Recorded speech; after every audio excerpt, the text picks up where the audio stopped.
Halo semuanya, selamat datang di konten kita hari ini. Buat kamu yang baru mampir, jangan lupa untuk subscribe dulu ya, karena kita bakal sering bahas seputar dunia keuangan digital, khususnya cryptocurrency. Di video ini, kita akan bahas topik yang sering bikin banyak orang bingung, Bitcoin lawan altcoin.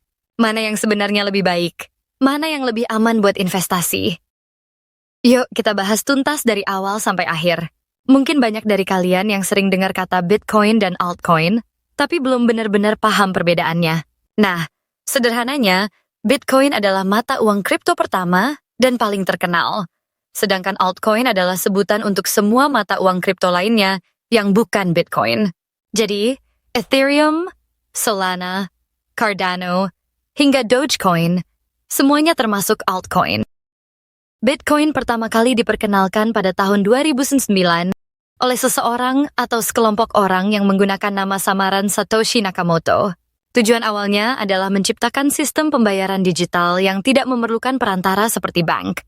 Artinya, transaksi bisa dilakukan langsung dari satu orang ke orang lain secara daring dan bersifat terdesentralisasi. Artinya, tidak ada satu pihak atau lembaga yang mengendalikan seluruh sistem.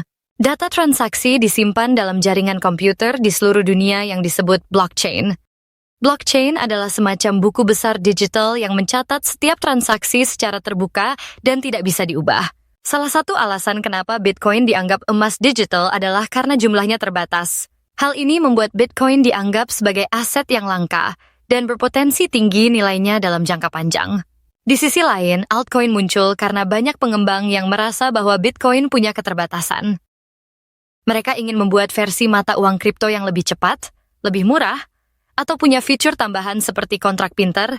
Smart contract adalah program yang bisa menjalankan perintah otomatis berdasarkan kondisi tertentu, tanpa perlu campur tangan manusia. Contoh altcoin yang cukup populer adalah Ethereum. Ethereum memperkenalkan konsep kontrak pintar yang memungkinkan dibuatnya aplikasi terdesentralisasi seperti pasar digital, pinjaman, dan berbagai layanan keuangan tanpa lembaga pusat. Ini menjadikan Ethereum lebih fleksibel dibanding Bitcoin yang hanya berfungsi sebagai alat tukar. Meski begitu, Bitcoin tetap menjadi mata uang kripto dengan nilai pasar terbesar. Sampai saat ini, Bitcoin masih menguasai lebih dari setengah total nilai seluruh pasar kripto. Ini menunjukkan bahwa Bitcoin masih menjadi pilihan utama investor besar maupun individu yang ingin mulai berinvestasi. Salah satu keunggulan Bitcoin dibanding banyak altcoin adalah kestabilannya. Meskipun harganya tetap berfluktuasi, pergerakannya cenderung lebih bisa diprediksi dibanding altcoin yang bisa naik atau turun secara drastis dalam waktu singkat. Ini menjadikan Bitcoin lebih cocok untuk investasi jangka panjang. Namun, altcoin juga punya daya tarik tersendiri. Banyak dari mereka yang menjanjikan potensi keuntungan yang sangat tinggi dalam waktu singkat, terutama jika kamu bisa memilih proyek yang tepat di waktu yang tepat. Potensi untung besar juga berarti potensi rugi besar. Risiko tinggi adalah bagian dari permainan altcoin.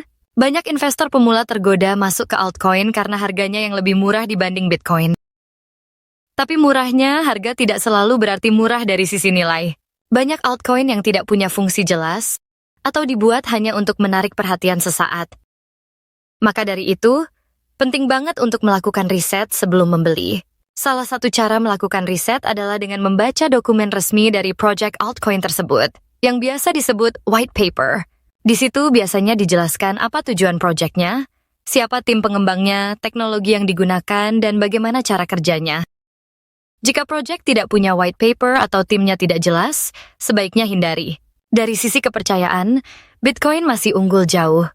Banyak perusahaan besar dan bahkan negara-negara mulai melirik Bitcoin sebagai aset cadangan. Contohnya, El Salvador sudah melegalkan Bitcoin sebagai alat pembayaran resmi.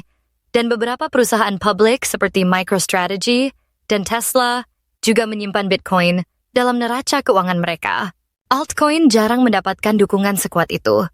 Meskipun ada juga altcoin yang digunakan dalam proyek besar, tetap saja pengakuan dari institusi dan pemerintah lebih banyak ke arah Bitcoin. Hal ini menambah nilai Bitcoin sebagai aset yang dianggap lebih aman dan stabil. Di sisi lain, altcoin memiliki inovasi yang lebih cepat dan beragam.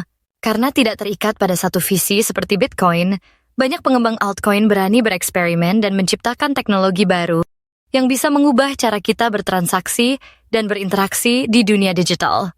Tapi tentu saja, perubahan teknologi juga membawa tantangan baru. Altcoin yang menggunakan teknologi baru belum teruji dalam jangka panjang seperti Bitcoin. Risiko keamanan, skala penggunaan, dan kestabilan sistem masih menjadi pertanyaan besar untuk beberapa proyek. Banyak altcoin yang pada awalnya terlihat menjanjikan, tapi akhirnya gagal bertahan karena tidak punya dukungan komunitas atau masalah teknis yang tidak bisa diselesaikan.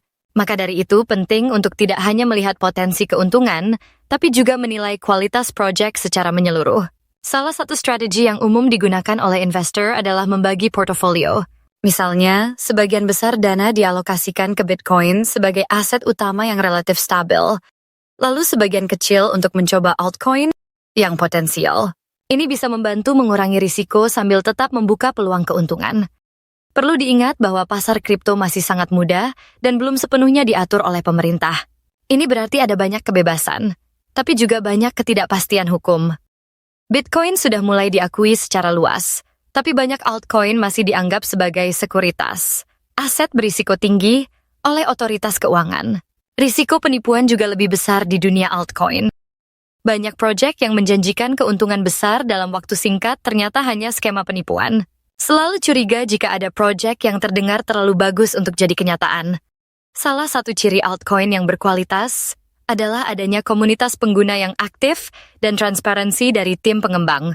Proyek yang terbuka terhadap kritik dan perkembangan teknologi biasanya lebih dapat dipercaya daripada yang hanya fokus pada pemasaran. Penting juga untuk memahami bahwa harga suatu koin tidak selalu mencerminkan nilai sesungguhnya. Harga bisa naik karena spekulasi dan sentimen pasar, bukan karena ada perkembangan nyata dari sisi teknologi atau penggunaan.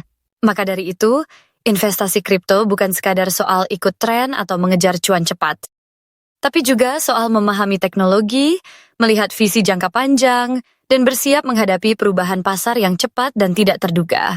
Maka dari itu, investasi kripto bukan sekadar soal ikut tren atau mengejar cuan cepat, tapi juga soal memahami teknologi, melihat visi jangka panjang, dan bersiap menghadapi perubahan pasar yang cepat dan tidak terduga. Tidak ada jawaban pasti mana yang lebih baik. Semua tergantung pada tujuan kamu berinvestasi. Jika kamu ingin menyimpan aset dalam jangka panjang dan menghindari risiko besar, maka Bitcoin bisa menjadi pilihan utama. Tapi jika kamu suka ambil risiko, altcoin bisa jadi ladang yang menarik. Pada akhirnya, semua keputusan ada di tangan kamu. Tapi pastikan kamu selalu mengedepankan pengetahuan, bukan sekadar ikut-ikutan. Sebagai penutup, semoga pembahasan ini bisa membantu kamu memahami lebih dalam tentang perbedaan Bitcoin dan altcoin. Keduanya punya kekuatan dan kelemahan masing-masing, dan semuanya tergantung pada bagaimana kamu memanfaatkannya. Terima kasih sudah mengikuti konten ini sampai habis. Sampai jumpa di konten selanjutnya.